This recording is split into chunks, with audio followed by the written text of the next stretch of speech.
आराध्य देव के चरणों में वंदन। आदरणीय समणी जी, उपस्थित भाई तथा बहनों, आज का हमारा टॉपिक है आयुष्य कर्म, लाइफ स्पान डिटरमिनिंग कर्म।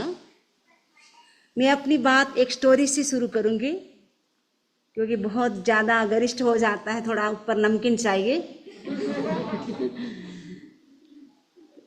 एक सेठ था, उसके 3 फ्रेंड थे, 3 मित्र थे, 3 दोस्त थे। उस सेठ ने कहा तीनों मित्रों को बुलाया और कहा, आप तीनों ने मेरा बहुत सपोर्ट किया है, लाइफ लॉन्ग आपने मेरा सपोर्ट किया है। अब मेरा समय आ गया है। समय आ गया मतलब समझ गए? अब मरने वाला हूँ, अब मैं मरने वाला हूँ। क्या आप नेक्स्ट बर्थ में भी मेरा साथ दोगे? अगर आपको पूछे तो आप क्या कहेंगे अपने फ्रेंड को?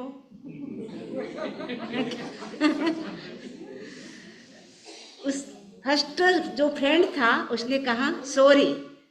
फर्स्ट फ्रेंड ने क्या कहा? सॉरी, मैं आपका साथ नहीं दे सकता हूँ। आप जब तक जिए तब तक मैंने साथ दिया, लेकिन नेक्स्ट बर्थ में मैं आपका साथ नहीं दे सकता हूँ। दूसरे सुनिए, फिर आपको पूछने वाली हूँ। दूसरे फ्रेंड से पूछा क्या आप साथ दोगे नेक्स्ट बर्थ में? दूसरे फ्रेंड ने कहा आप जब तक यहाँ थे हमने बहुत ध्यान रखा, और इतना और कर सकते कि आपका अंतिम संस्कार है वो बहुत अच्छी तरह से हम करेंगे। उतना हम ध्यान रख सकते हैं। आपका लास्ट जो संस्कार होने वाला होगा, अंतिम संस्कार, आप क्या बोलते हैं? अंतिम संस्कार बोलते हैं ना? हाँ, फ्यूनरल क्या बोलते हैं? हाँ, फ्यूनरल। जो अंतिम संस्कार होगा उसको हम बहुत अच्छे से करेंगे, लेकिन आगे तो हम आपका सपोर्ट करने वाले नहीं हैं। जब तीसरा मित्र था, तीसरा दोस्त, 3rd नंबर का जो दोस्त था, उससे पूछा क्या तुम नेक्स्ट बर्थ में आप मेरा साथ दोगे, सपोर्ट करोगे? उसने कहा यस, मैं आपका सपोर्ट करूंगा, आप जहां भी जाएंगे मैं आपके साथ जाऊंगा। आप बता सकते 3 मित्र कौन है? फर्स्ट चारित्र। आप बोलिए, अपने बोलिए। चलिए आंसर कौन बोलेंगे? चलिए कांकरिया जी बोलेंगे, हमारे न्यू जर्सी से।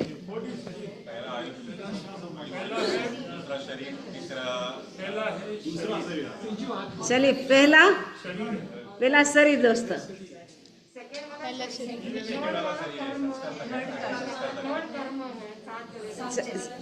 सब बोलिए। शान पारस जी बोल रहे हैं।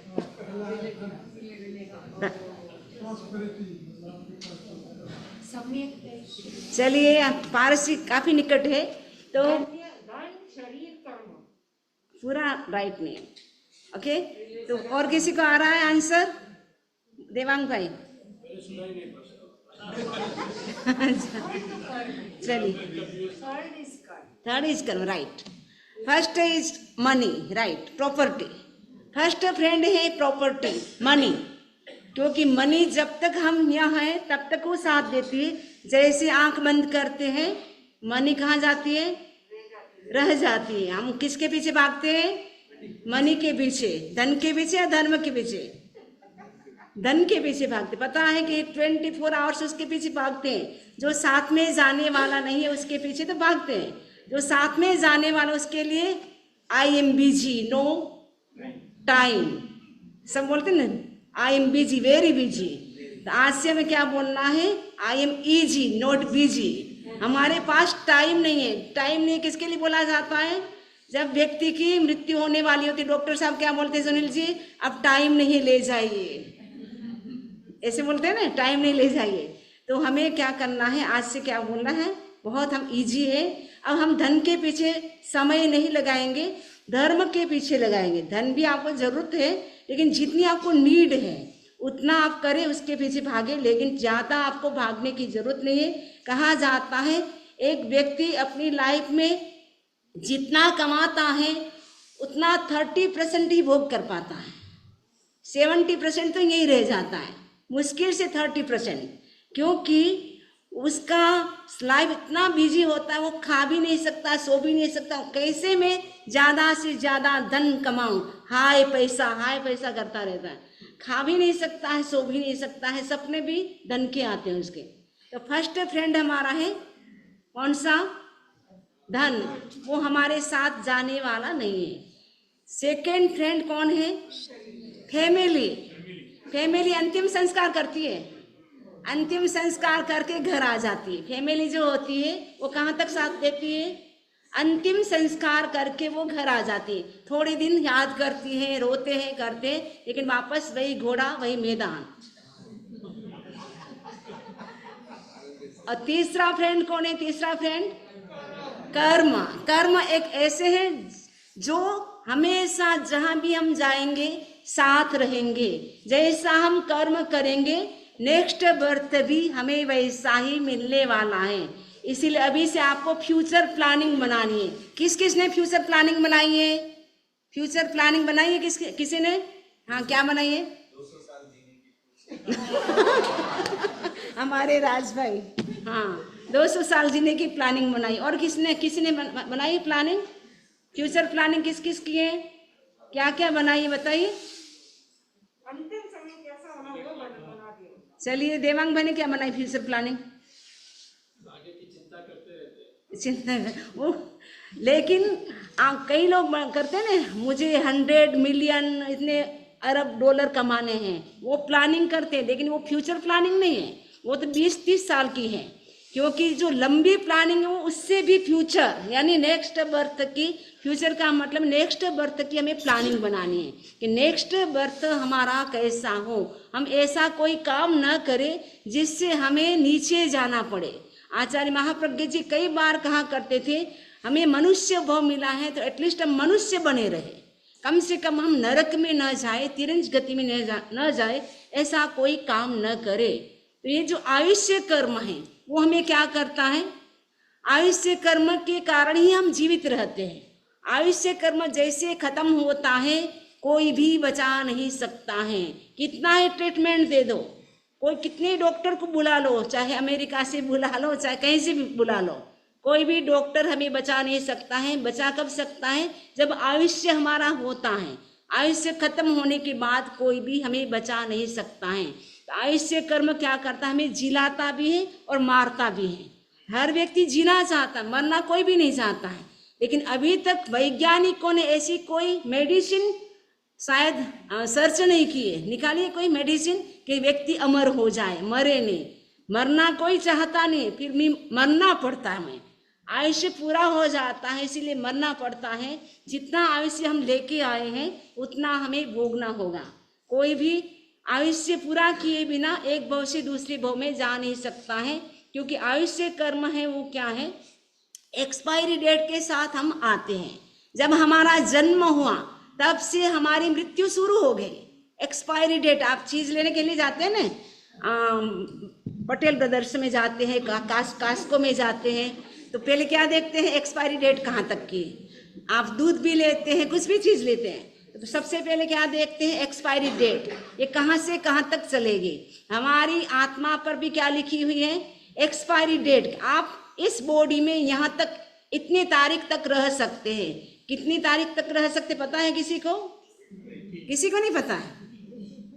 किसी को नहीं? काकरिया जी को नहीं पता?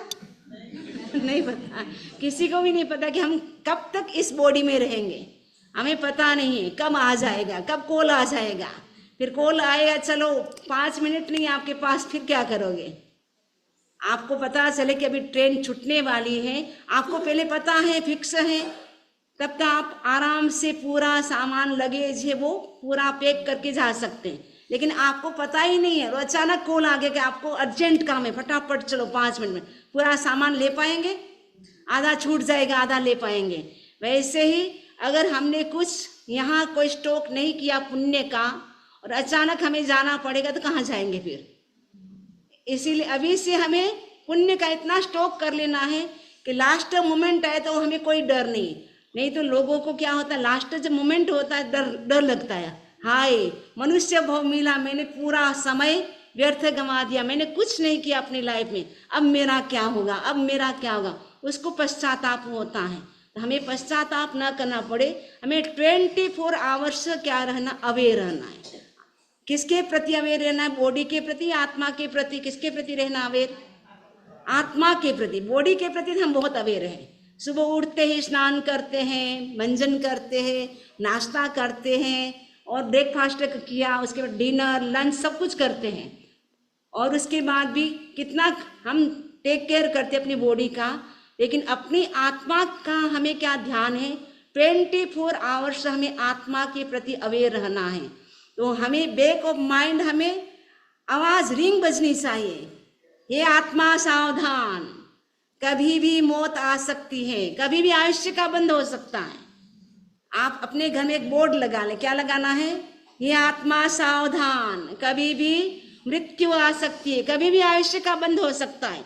24 आवर्स में कभी भी आयुष्य का बंद हो सकता है, खाते खाते भी हो सकता है। सपोज आप खा रहे, फ्रूट खा रहे हैं, आप तारीफ करें, वाह कितना स्वीट है, कितना स्वीट है, उसी में लट बन जाएंगे। अगर तारीफ करते करते आसक्ति वही उत्पत्ति, जहाँ आसक्ति वही उत्पत्ति। आप तारीफ कर रहे हैं, तारीफ करते करते हमारा आयुष्य का बंद हो गया, क्योंकि आयुष्य का बंद कब होगा हमें पता नहीं है। पता है किसी को? किसी को पता चल रहा है कि आयुष्य का बंद हो गया? किस किस को पता चल रहा है कि आयुष्य का बंद हमारा हो गया? किसी को पता है आयुष्य का बंद किस किस का हो गया है? किसी को नहीं पता है। आपको पता है? शांता जी को पता है। कई बार बोलते हैं ना, माँ बाप का जो आयुष्य उनके बच्चों को उसका दोनों का मिला के आधा होता है। ऐसा कुछ ना, माता पिता का कोई कनेक्शन नहीं है इसमें, अपने कर्म का कनेक्शन है। ठीक है, जैसा आपका कर्म उतना आयुष्य होगा आपका। ठीक है, तो कभी कभी माता पिता की बहुत लंबी आयुष्य होती है, बच्चे की बहुत छोटी है। कभी कभी बच्चे बहुत आयुष्य लंबा जीते हैं, माता पिता बहुत छोटी उम्र में चले जाते हैं। इसमें माता पिता के साथ कोई अपना रिलेशन नहीं, कनेक्शन नहीं। ओके, तो आयुष्य कर्म हमारा क्या, एक्सपायरी डेट के साथ हम यहाँ आते हैं और हमारा फिक्स समय होता है। ये आयुष्य कर्म कैसा, बेड़ी जैसा है। जैसे बेड़ी में कोई डाल दे व्यक्ति को, तो बेड़ी जब तक रहेगी तब तक वो हिल नहीं सकेगा, इधर उधर जा नहीं सकेगा। वैसे आयुष्य कर्म जितना है जिस भव का, उतना हमें उस भव में रुकना पड़ेगा। हमारी इच्छा हो कि न हो, हमें रहना ही पड़ेगा। कभी कभी व्यक्ति बहुत डिप्रेस हो जाता है, टेंशन में होता है, एंजाइटी में होता है, लगता है कि मर जाए, तो वो मरने की इच्छा करता है। लेकिन कभी कभी आयुष्य कर्म इतना स्ट्रोंग होता है तो वो चाहता हुआ भी नहीं मर पाता है। नारकी अगर ऐसा होता है तो नारकी के जी कभी सुसाइड कर लेते, क्यों इतने साल रहते। लेकिन आयुष्य जितना बंधा हुआ है वो रहना ही पड़ेगा। आयुष्य कर्म क्या है, बेड़ी के समान है, बेड़ी को खोले बिना कोई भी इधर उधर नहीं जा सकता। वैसे ही आयुष्य कर्म खत्म हुए बिना हम एक भव से दूसरे भव में हम नहीं जा सकते। आयुष्य कर्म ही हमें संसार में परिभ्रमण करवाता है।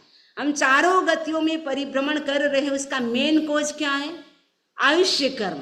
आयुष्य कर्म के कारण हम कभी नरक गति में चले जाते हैं, कभी मनुष्य, कभी देव। तो हम 4 गति हैं, नरक गति, तिरंज गति, मनुष्य गति और देव गति। ये चारों गतियों में परिभ्रमण कराने वाला कोई है तो वो कौन है, आयुष्य कर्म। अभी आप कौन सी गति में हैं?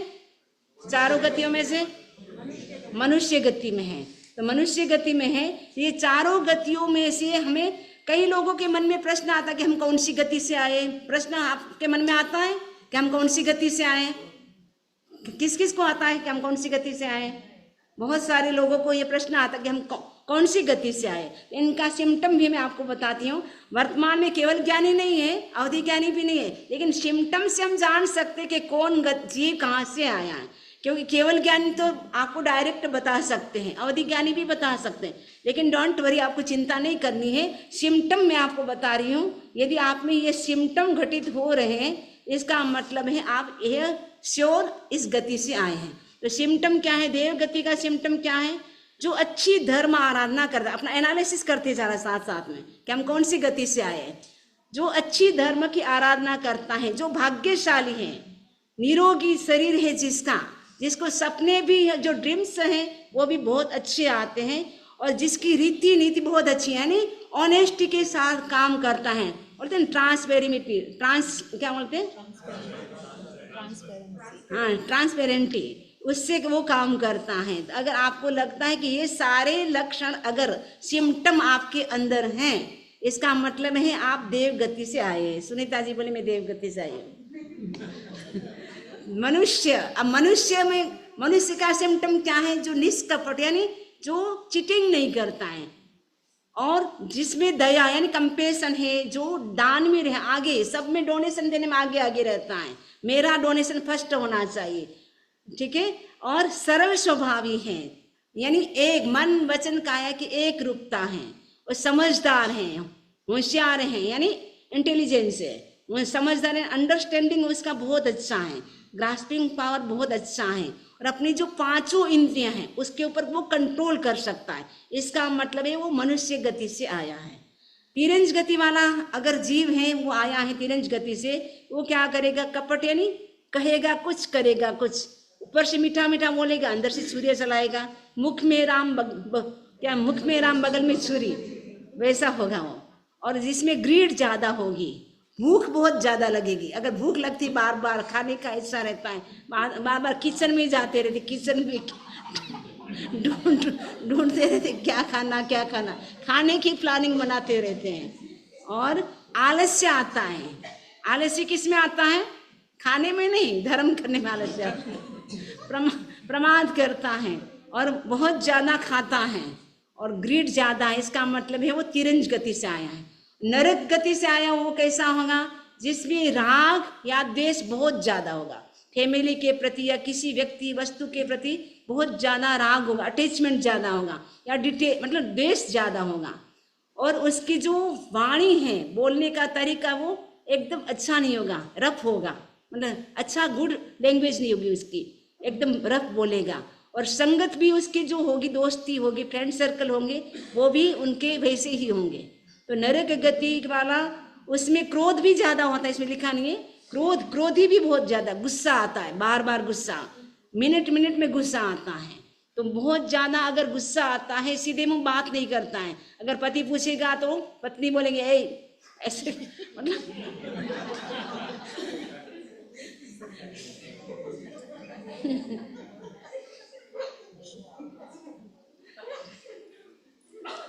तो उनको गुस्सा भी बहुत ज्यादा आता है। तो वो अगर ऐसे लक्षण, अगर हमारे सिम्टम अगर हैं, अपना एनालिसिस करें कि हम कौन सी गति से आए हैं। अब हम आए हैं, अब जाना कहाँ, कौन सी गति में हम जा सकते हैं, हम क्या काम करते हैं जिससे हमें ऐसी गतियों में जाना पड़ेगा। नरक गति में जाने का कोज क्या है, एक्सट्रीम वॉयलेंस, यानी बहुत ज्यादा अगर हम हिंसा करते हैं, हिंसा के भाव चलते, सपोज आप हिंसा नहीं करते हैं लेकिन हिंसा के भाव आपके अंदर चल रहे हैं, उससे भी हम नरक गति में जा सकते हैं। और अनलिमिटेड पोजेशन यानी महापरिग्रह रखता है, यानी व्यक्ति के प्रति, वस्तु के प्रति बहुत ज्यादा अटैचमेंट होता है, ज्यादा लेने की इच्छा होती, मोर मोर मोर, और चाहिए, पेट भरता ही नहीं कभी, कितना ही मिल जाए, करोड़ों अरबों खरब डॉलर मिल जाए, फिर भी उनकी इच्छाएं शांत नहीं होती है। महाआरंभ यानी महाआरंभ करता है, यानी हिंसा ज्यादा करता है, करवाता है, अनुमोदन करता है, और बहुत ज्यादा परिग्रह रखता है, परिग्रह के प्रति अटैचमेंट होता है, उसके कारण भी व्यक्ति नरक में जा सकता है। ममन सेठ का एग्जाम्पल आपको सबको याद है कि ममन सेठ के पास इतना परिग्रह था, इतना मनी था, उसका उपयोग नहीं कर सका, लाइफ लॉन्ग उसने क्या खाया, ममन सेठ ने, पता है क्या खाता था वो, तेल और चना, बेचारा कुछ खा ही नहीं सका, आपके जैसे लड्डू पेड़ा तो कभी खाया ही नहीं उसने, तेल और चना खाता था, इतना कंजूस था, खुद खा भी नहीं सकता था, खिला भी नहीं सकता था, और इतना अटैचमेंट था परिग्रह के प्रति, जिसके कारण मर करके वो कहाँ का मेहमान बना, सातवीं नरक का गेस्ट बन गया। तो सीधी बुकिंग हो जाती है, फिर बुकिंग होने के बाद नो चेंज, एक बार आयुष्य कर्म की बुकिंग हो गई फिर नो चेंज। इंडिया की बुकिंग करा के आप कैंसिल भी करा सकते हैं, अभी हमको इंडिया नहीं जाना है, लेकिन आपका आयुष्य का बंद हो गया एक बार, फिर नो चेंज। इसीलिए सोच समझ के बुकिंग करानी कि कौन सी गति की करानी है, या आयुष्य कर्म को हम इसीलिए समझ रहे हैं कि हमें कौन सी गति की बुकिंग करानी है, उसके अनुसार पुरुषार्थ शुरू कर दें। यदि हमें पता ही नहीं कि क्या करने से हम कौन सी गति में जा सकते हैं, तो हम कहाँ की बुकिंग कराएंगे। तो हमें पता चल गया कि ऐसा ऐसा करने से हमारी बुकिंग कहाँ की हो जाएगी, नरक की हो जाएगी। इसके साथ तीसरा है 5 इंद्रियों की हिंसा, killing of 5 sensed living beings. 5 इंद्रिय जो 5 सेंसेस जिसके होते हैं, उन जीवों की अगर हम हिंसा करते हैं तो उससे भी हम नरक गति में जा सकते हैं। नरक गति में आपको पता है कौन गया 5 इंद्रियों की हिंसा करके, श्रेणिक राजा। श्रेणिक राजा ने जो उससे पहले भगवान महावीर के संपर्क में नहीं आए थे, उससे पहले वो हंटरमैन थे, शिकार करते थे। राजा लोग भी पहले के जमाने में शिकार करने के लिए जाते थे। वो शिकार करने के लिए जाते हैं, रास्ते में हिरण को देखा, उसके ऊपर तीर चलाया, एक एरो से ही एक साथ 2 जीवों की हत्या होगी। वो प्रेग्नेंट थी तो उसका बच्चा भी मर जाता है। राजा इतना खुश होता है, कितना मैं पावरफुल, कितना मैं ताकतवर हूँ, एक एरो से मैंने 2 जीवों की हत्या कर ली। उससे श्रेणिक राजा ने नरक का आयुष्य का बंद कर लिया।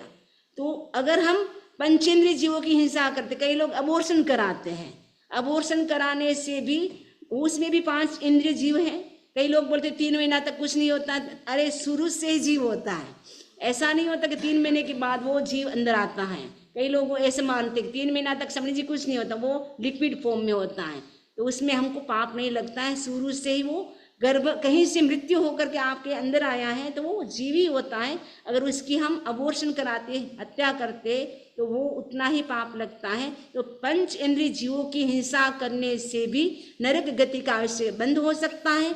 नॉन वेज, मीट खाना, कई लोग क्या करते हैं, जहाँ नॉन वेज बनता है ऐसी होटल में खाना खाते हैं। ऐसी होटल में खाना भी हमें नहीं खाना चाहिए यदि आपको नॉन वेज का त्याग है तो, क्योंकि उसमें मिक्स हो सकता है। कभी कभी हम देखते हैं उसी बर्तन में जिसमें आप वेज वाले खाते उसमें नॉन वेज वाले भी सारे उसी बर्तन में खाना पकाते रहते हैं। इसलिए वेज और नॉन वेज का एक साथ जहाँ हो वहाँ बचना चाहिए, क्योंकि अगर आप उस होटल में जाते उसका मतलब उस होटल को आप प्रमोट कर रहे हैं। इसलिए हमें नॉन वेज जहाँ बनता हो वैसी होटल में भी हमें नहीं खाना चाहिए। और उसके अतिरिक्त 7 व्यसन भी है, वो नरक के द्वार हैं। शराब कौन कौन पीते हैं, वाइन लेते हैं कोई, यहाँ तो बहुत फैशन है अमेरिका में, तो कोई पार्टी भी होती है, वाइन होती है, तो वाइन अगर लेते हैं इसका मतलब है हम नरक का गेट खोल रहे हैं। और मीट खाते हैं, चोरी करना, जुआ खेलना, परस्त्री गमन, वेश्यागमन, शिकार करना, ये सारे के सारे क्या है, नरक के द्वार है। यानी नरक के द्वार का मतलब ये करने से हम नरक जा सकते हैं। अगर करते हैं तो आज सुनने के बाद इसको छोड़ने की कोशिश करेंगे। नेक्स्ट है तिरंज गति। तिरंज गति में हम क्यों जाते हैं, डिसीट यानी माया करते हैं, यानी कहना कुछ करना कुछ। और गूढ़ माया, एक तो आपने पाप किया, उस पाप को छुपाने के लिए और दूसरा झूठ बोलते हैं, झूठ के ऊपर झूठ बोलते जाते हैं, तो वो भी क्या होता है, गूढ़ माया हो गई। और टेलिंग लाइज यानी झूठ बोलना, और इसके साथ साथ कूट तोल कूटमा, चीटिंग इन मेजरिंग थिंग्स। तो हम कूट तोल कूटमाप यानी जब हमें खरीदना होता है तब कुछ और हम बाट यूज करते हैं, जब देना होता है तब कुछ और यूज करते हैं, जब हम चीटिंग करते हैं। आजकल आपको ये तो काम नहीं पड़ता, लेकिन फर्जी डॉक्यूमेंट्स बना लेते हैं, झूठे सिग्नेचर कर लेते हैं, तो वो भी इसमें ही आ जाता है। इसके कारण हम तिरंज गति में जा सकते हैं। और मनुष्य गति में जाने के लिए हमें क्या चाहिए, विनम्रता चाहिए, ह्यूमिलिटी चाहिए और सिंप्लिसिटी चाहिए। उसके साथ साथ कंपेशन, डोंट बी ज्वेलेस, ईर्ष्या न करिए। यदि ये 4 कारण हमारे अंदर हैं, विनम्रता, क्योंकि अहंकार होता है वो व्यक्ति कभी आगे नहीं बढ़ सकता है, अहंकारी व्यक्ति हमेशा नीचे रहता है। अहंकार था जब तक बाहुबली को केवल ज्ञान नहीं हुआ, जैसे अहंकार छोड़ा केवल ज्ञान प्राप्त हो गया। इसीलिए हमें क्या करना है, क्योंकि जैन धर्म में भी यही कहा है, विनय है वो धर्म का मूल है। जो 10वें कालिक सूत्र है उसमें कहा है विनय धर्म का मूल है, विनय करने वाला ही मोक्ष को प्राप्त होता है। ईगो करता है वो कभी भी मोक्ष को प्राप्त नहीं होता है। अब देव गति में जाने के क्या कारण, क्योंकि बुकिंग करानी हमें 4 गतियों में से कौन सी गति की, इसलिए सब जाना जरूरी है। तो देव गति में हम कैसे जा सकते हैं, सराग संयम।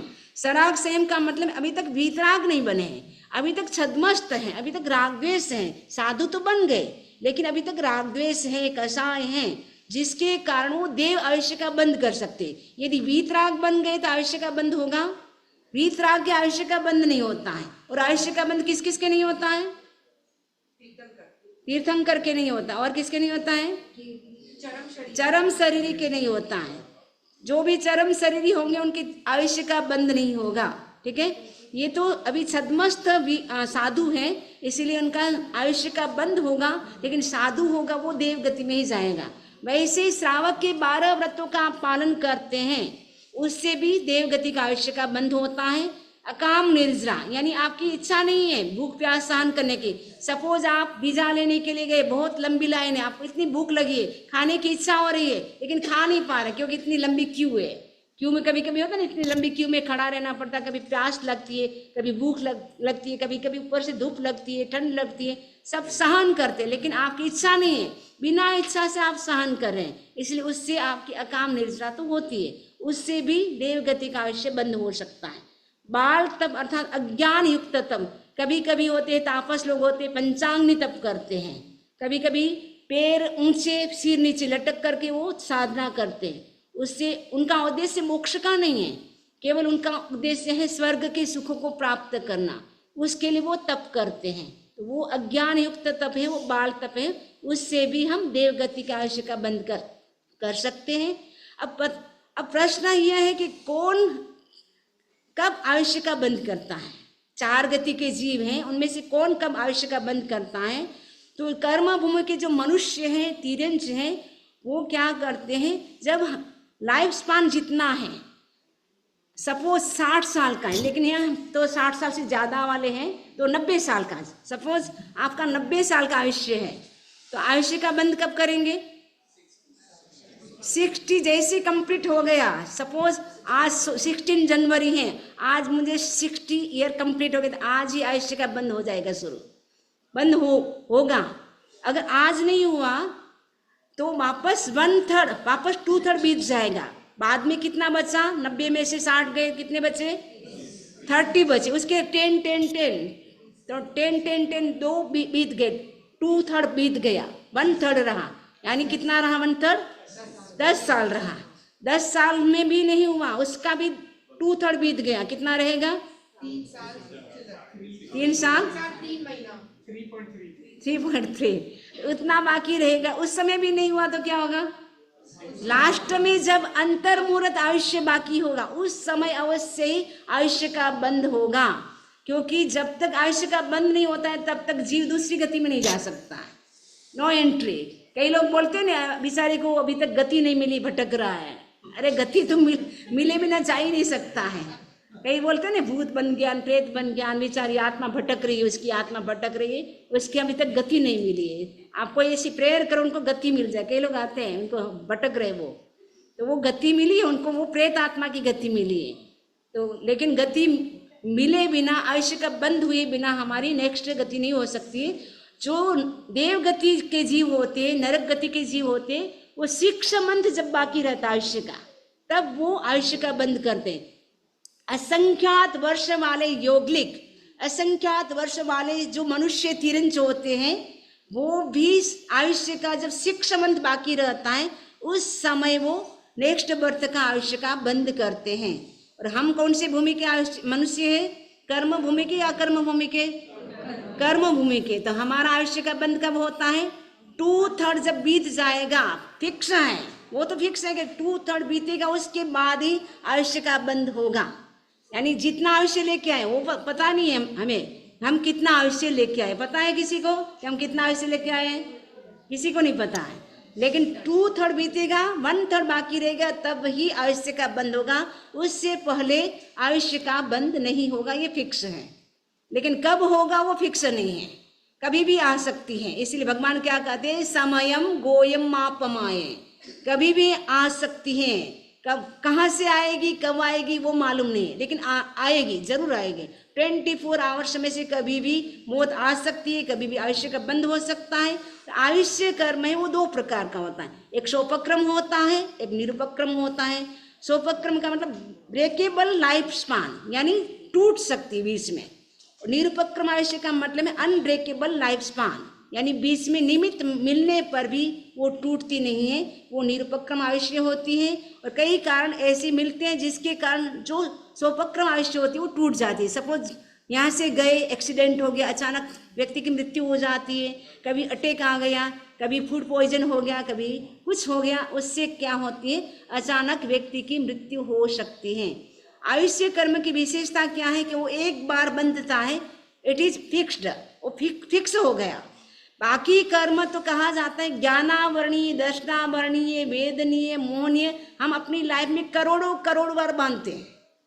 उन कर्मों को हम कितनी बार बांध सकते हैं, करोड़ों बांध सकते हैं एक लाइफ में। लेकिन आयुष्य कर्म को हम कितनी बार बांध सकते हैं, एक बार बांध सकते हैं। और वो आयुष्य कर्म की विशेषता क्या है, नो चेंज, वो चेंज नहीं हो सकता है, उसका वो गति चेंज नहीं होगी, लेकिन उसकी जो इंटेंसिटी है, तीव्रता है, वो हम कम कर सकते हैं। उस जैसे श्रेणिक राजा का जब आयुष्य का बंद हुआ तब 7वीं नरक का हुआ था, लेकिन ऐसे पश्चाताप किया, भगवान की भक्ति की, जिसके कारण तो 7वीं नरक से वो पहली नरक में आ गए।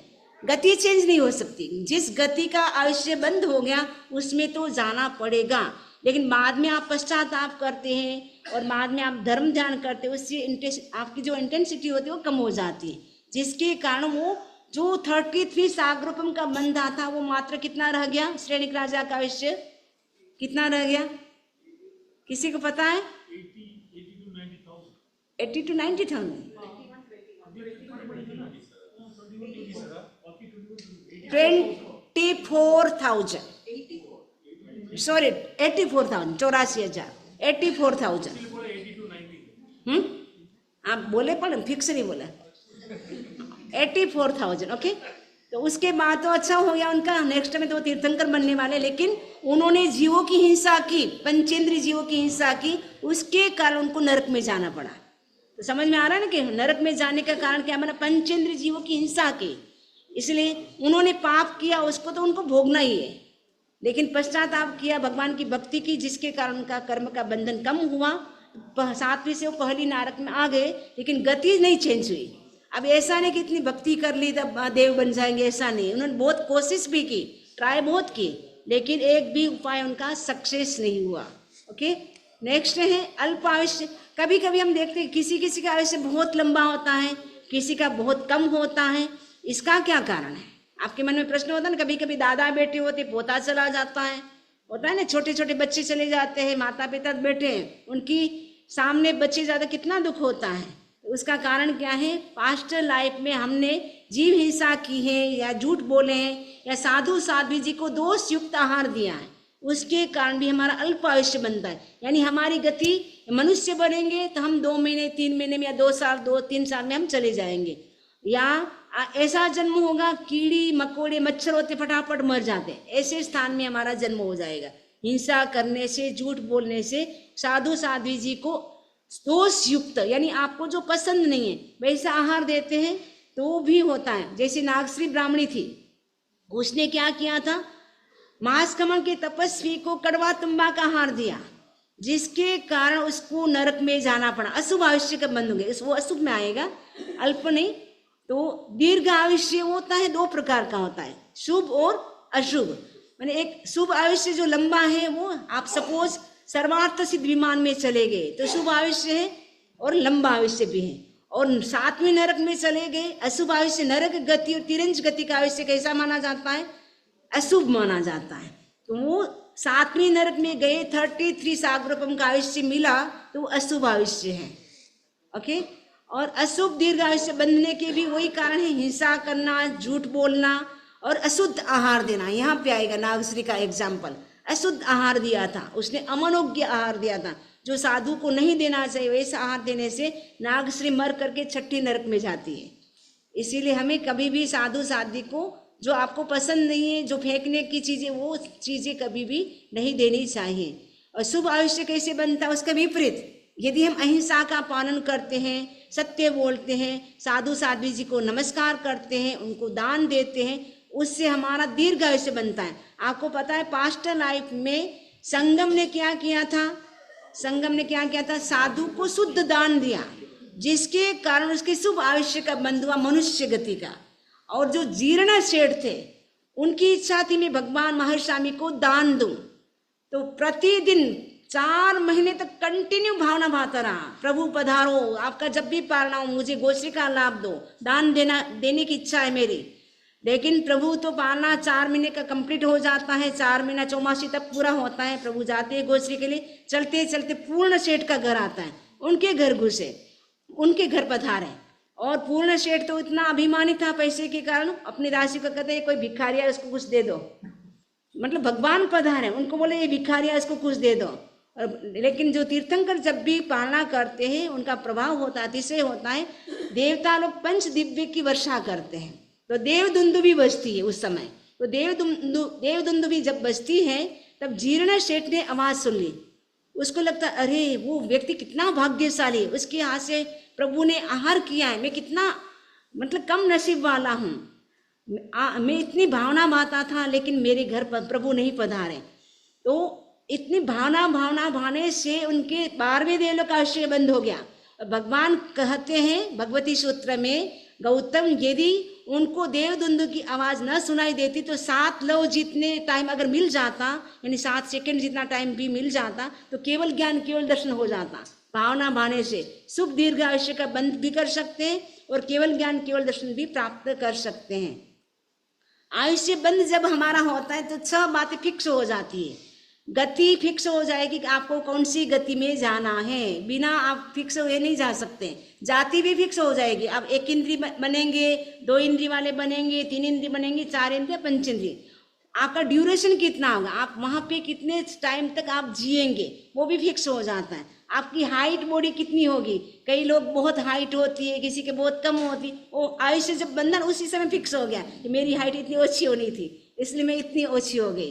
तो आयुष्य बंद होता है तो ये सारी बातें फिक्स हो जाती है। आपको माता पिता कौन सी मिलने वाले हैं, आपको पत्नी कौन सी मिलने वाली है, वो भी फिक्स हो जाते हैं। आपके बच्चे कौन से मिलने वाले हैं, आपके भाई बहन कौन से मिलने वाले, सारी बातें उस समय फिक्स हो जाती है। कभी कभी होता है ना कि ये हमारे ऐसे ये पति क्यों मिला, इच्छा नहीं कभी कभी ऐसे योग मिल जाता है, पत्नी की मतलब पत्नी पसंद नहीं है फिर भी वो उनके साथ शादी हो जाती है, कभी कभी हो जाता है, बच्चे ऐसे आ जाते घर में, तो वो सास ससुर कौन से होने, सब कुछ आयुष्य बंध के साथ सारी बातें फिक्स हो जाती हैं। आपको हाइट बॉडी कौन से बच्चे, क्या क्या परिवार में क्या क्या मिलने वाला है, क्या क्या फैसिलिटी मिलने वाली है, सब बातें आपकी फिक्स हो जाती हैं। और आप कल्पना कर सकते कि कोई व्यक्ति एकदम धार्मिक है, उस एकदम शांत है, उसका आयुष्य देवगति का हो गया, तो गति होगी देवगति। और देवगति की जाति कौन सी है, पंचेंद्री जाति होगी। और उसमें सपोज वो 1 साग्रपम तक जिएगा देव बन करके, तो उनका ड्यूरेशन भी फिक्स हो गया।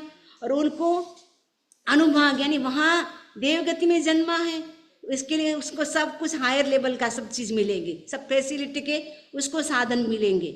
और वो जाएगा तो भी अनुपूर्वी देवगति नाम कर्म का उदय होता है। हम जो मनुष्य में आए हैं तो मनुष्य गति अनुपूर्वी का उदय था, इसलिए वो अनुपूर्वी कर्म क्या होता है, जिस गति का आयुष्य बनता है उस गति में ला करके पटकता है जीव को, तो वो देवगति में ले जाएगा। एग्जाम्पल से हम समझ सकते हैं, जैसे आपने टिकट बुकिंग कराई तो उसके साथ साथ क्या क्या फिक्स हो जाता है। आपके टिकट बुकिंग कराते हैं आप, क्या क्या फिक्स हो जाते हैं, गाड़ी फिक्स हो जाती है, कौन से रूट से जा रहे हैं, कौन से स्थान पे जाएंगे, कितने समय तक रहेंगे, सारी बातें फिक्स हो जाती है। वैसे ही आयुष्य के साथ भी सारी बातें फिक्स हो जाती हैं कि हम कौन सी गति में जाएंगे, कितनी इंद्रियां मिलेगी, कितना हमें वहाँ पे रहना है, ये कितनी हाइट बॉडी होगी, कितना इंटेंसिटी होगी, सारी बातें हमारी फिक्स हो जाती हैं। और जीव आगामी भव का आयुष्य बांधते समय आकर्ष करता है। आपको पता है आकर्ष होता है, जानते हैं आकर्ष का मतलब क्या होता है? आकर्ष का मतलब प्रयत्न करना, एफर्ट करना। चांस होता है, आपको बोलते ये चांस चुक गया, आयुष्य का बंद होता है उस समय आपको चांस मिलता है। वो होता है जब आयुष्य का बंद कब होता है, या तो एकदम एक्सट्रीम लेवल के भाव, एकदम तेज गुस्सा आ रहा है आपको, उस समय आयुष्य का बंद होगा। या एकदम आप प्रभु की भक्ति में लीन है, उस समय आयुष्य का बंद होता है। यदि प्रभु की भक्ति में लीन है उस समय आयुष्य का बंद हो गया तो कहाँ जाओगे? देवगति। यदि आप एकदम गुस्सा में हैं तो नरक गति में जाएंगे। तो एक्सट्रीम लेवल के भाव होते हैं, एक बार में ही आयुष्य का बंध हो जाता है, एक बार में ही सारे आयुष्य के पूतगल हैं हम ग्रहण कर लेते हैं। नेक्स्ट बर्थ में हम कहाँ जाने वाले हैं और कितने समय तक हम रहने वाले, वो एक साथ ही वो हम कर लेते हैं। यदि आपके भाव बदल रहे हैं, थोड़ी देर में तो हाई हो रहे, थोड़े बंद हो रहे, उस समय हमें आकर्षण मतलब वापस एफर्ट करना पड़ता है, प्रयत्न करना पड़ता है। वो 2 से 8 तक हो सकता है, यानी 2 आकर्ष या 3, 4, 5, 6, 7, 8, इससे ज़्यादा नहीं होगा। 8 आकर्ष यानी 8 बार आपको चांस मिलेगा आयुष्य का, और थोड़े थोड़े करके वो आयुष्य के पूतगल को ग्रहण कर रहा है, एक साथ नहीं कर रहा है, क्योंकि उसके भाव है मंद मंद हो रहे, एकदम एक्सट्रीम लेवल के नहीं हो रहे। आयुष्य का बंध प्राय कहाँ कब होता है? पर्व तिथियों में होता है। पर्व तिथि कौन सी होती है आपको पता है? अरे 8, 14, पूनम, अमावस्या, दूज, 5, 11, ये सारी पर्व तिथियां मानी जाती हैं। उस समय संभावना होती, जरूर नहीं कि उस दिन हो, लेकिन उस दिन क्योंकि हमारे भाव एक्सट्रीम लेवल के होते, ज़्यादा अच्छे, कभी कभी होता है ना पर्युषण चलते, समझ लीजिए अभी तो हमारे भाव बहुत ऊंचे हैं, भाव बहुत अच्छे चल रहे हैं, तो पर्युषण के दिनों में भी ज़्यादा संभावना रहती है, क्योंकि उस समय हमारे भाव बहुत अच्छे होते हैं। जब आयुष्य का बंध होता है तो एग्जाम्पल दिया है प्रज्ञापाश सूत्र में, जैसे गाय होती है वो पानी को खींचती है, पानी को खींचती है, फिर क्या करती है वो श्वास को छोड़ती है, फिर पानी को खींचती है, फिर श्वास छोड़ती है, ऐसे करती है वो।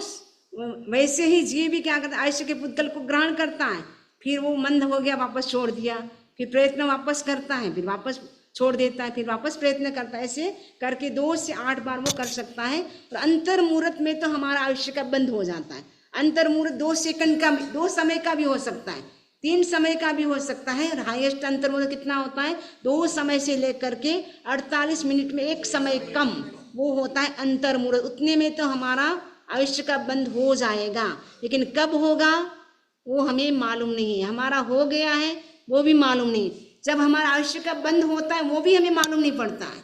वो तीर्थंकर केवल ज्ञानी भी नहीं जान पाते कि आपका आयुष्य का बंध हो रहा है, इतना कम समय होता है।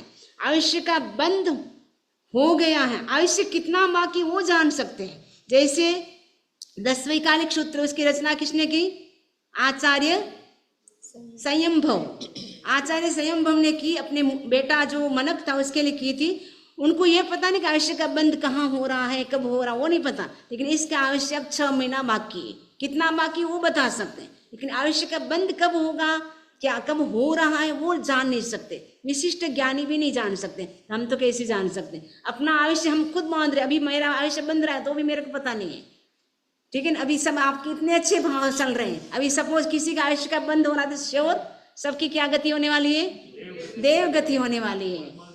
हाँ, वैमानिक, वाह, हाँ, क्योंकि 12 व्रतों का पालन करके वैमानिक होंगे, सही बात है। तो इसीलिए भगवान कहते हैं हर टाइम 24 आवर्स में क्या रहना है? जागरूक रहना है। बैक ऑफ माइंड से क्या चलना चाहिए? रिंग चलनी चाहिए। आयुष्य का बंध कभी भी हो सकता है, आत्मा सावधान। स्नान करते करते भी आयुष्य का बंध हो सकता है, खाते खाते भी हो सकता है, सोते सोते भी हो सकता है, कभी भी आयुष्य का बंध हो सकता है। इसलिए आज आप बोर्ड बनाएंगे, अपने घर पे रखेंगे, पेन कागज में लिख करके बड़े अक्षर में, जैसे रूम में जाए आपको दिखे, हे आत्मा सावधान, आयुष्य का बंध कभी भी हो सकता है। जैसा भाव वैसा भव। क्या बोलेंगे? जैसा भाव वैसा भव, जैसा भाव वैसा भव। आयुष्य कर्म की स्थिति कितनी होती है पता है आपको? जो देवता और नरक गति के जीव हैं उनकी मिनिमम 10,000, मैक्सिमम 33 साग्रपम। नरक गति, देवगति की इतनी लंबी आयुष्य है, और हमारे कितने हैं? हम कर्म भूमि के अभी 5वें आरे के जीव, हमारे तो 100 सवासु हैं, तो 100 सवासु को जीता है। 70 साल का, 80 साल का गया, कोई रोने की जरूरत नहीं, बहुत अच्छी उम्र ली है, ऐसे बोलते हैं ना। लेकिन हमारी उम्र बहुत कम है। लेकिन अगर हम देखें कर्म भूमि के, अकर्म भूमि के मनुष्य जो योगलिक हैं वो 3 पल्योपम तक जीते हैं, तो उनकी आयुष्य लंबी होती है। और आयुष्य कर्म का अबाधा काल नहीं होता है। जैसे ही हम मनुष्य भाव में आए, गर्भ में आए, हमारा आयुष्य शुरू हो गया, चालू हो गया। एक एक दिन के हमारा दिन कम हो रहा है, दिन कम होता जा रहा है, वर्ष के वर्ष बीतते जा रहे हैं। हम खुश हो रहे हैं कि 25 गया, 26 आ गए, हमारा खुश होते, happy new year, happy new year, सबको फोन करते हैं। हाँ, happy new year, happy birthday. Birthday आता आपको रोना चाहिए, अरे मेरा लाइफ का 1 साल कम हो गया।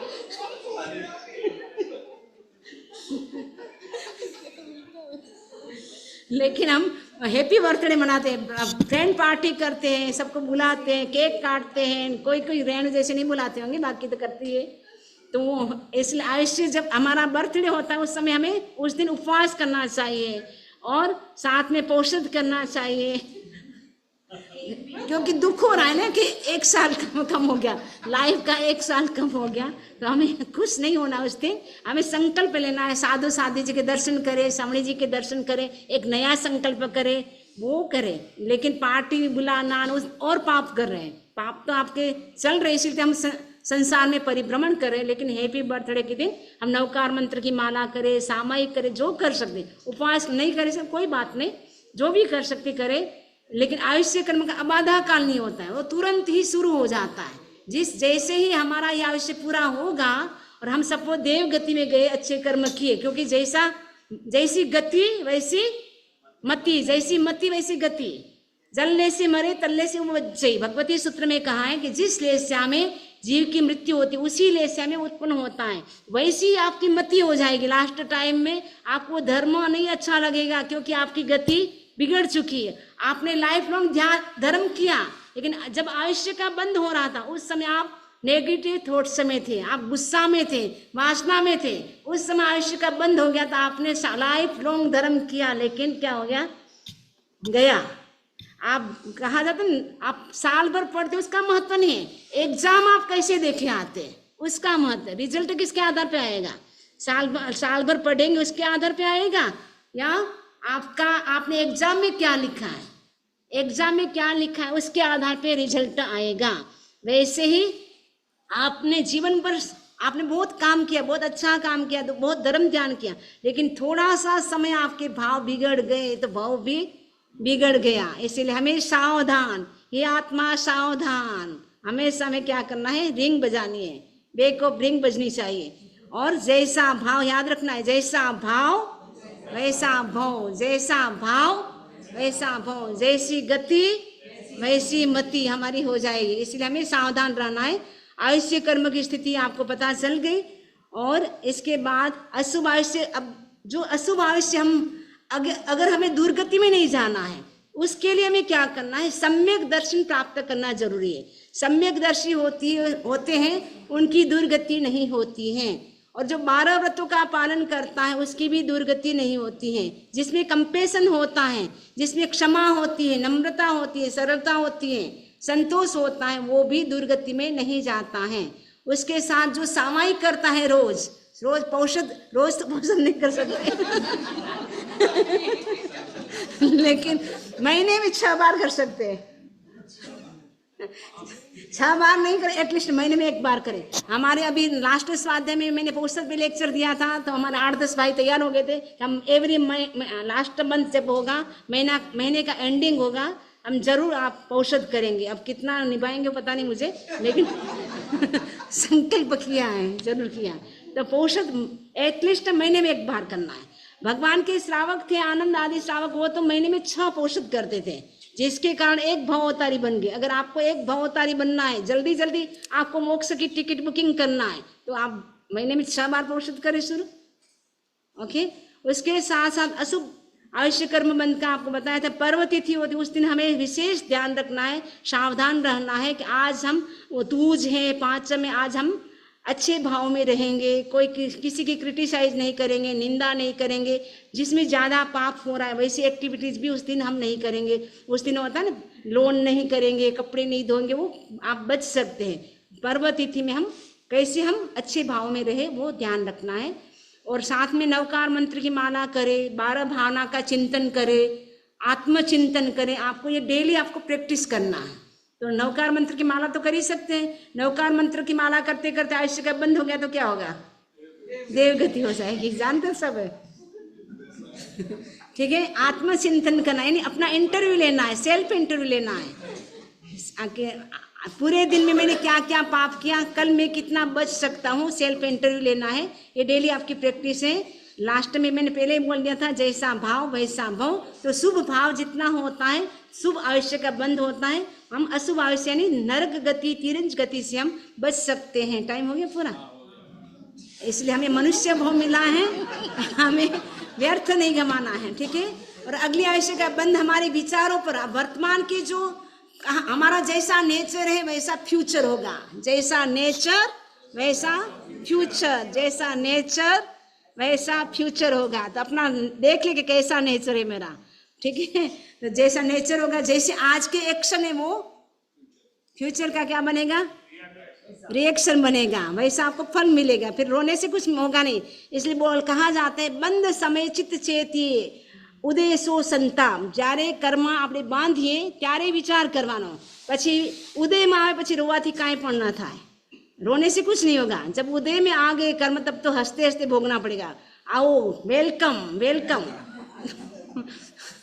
उस समय वेलकम करेंगे तो कर्म कम बंधेंगे, यदि उस समय अपन रोने बैठेंगे तो कर्म ज्यादा बंधेंगे। कर्म तो हमने ही बांधे थे, हम सोचे हमारे साथ भगवान ऐसा क्यों, भगवान कुछ नहीं करता। अभी बंदा मैंने कहा ना, कर्म ही हमारे हमने किए, इसलिए हमको ही भोगना पड़ता है। क्योंकि हमारे अंदर होता है ना कैमरा लगा, सीसी कैमरा लगा हुआ है। सीसी कैमरा होता है ना, वो क्या करता है, हर पल का अकाउंट डिसाइड करता है कि आप किस समय क्या क्या भाव करें। एवरी मोमेंट का अकाउंट क्या हो रहा है, जमा हो रहा है। एवरी मोमेंट का सिस्टम है आपके अंदर पूरा सेट हो रहा है, एवरी मोमेंट का। आप तो भूल जाएंगे करके, लेकिन कर्म नहीं भूलेगा। इसलिए आपको याद रखना है, जैसा भाव वैसा भव। कई लोग बोलते हैं आज धर्म नहीं करेंगे, कल करेंगे, कल करेंगे, कल करते करते तो सारी लाइफ वेल सेट हो जाती है। जब भोगने का समय आता है अचानक व्यक्ति चल बसता है, कुछ नहीं कर पाता है और खाली हाथ चला जाता है। तो ये आयुष्य कर्म को सुन करके हम, हाँ क्वेश्चन बोलिए।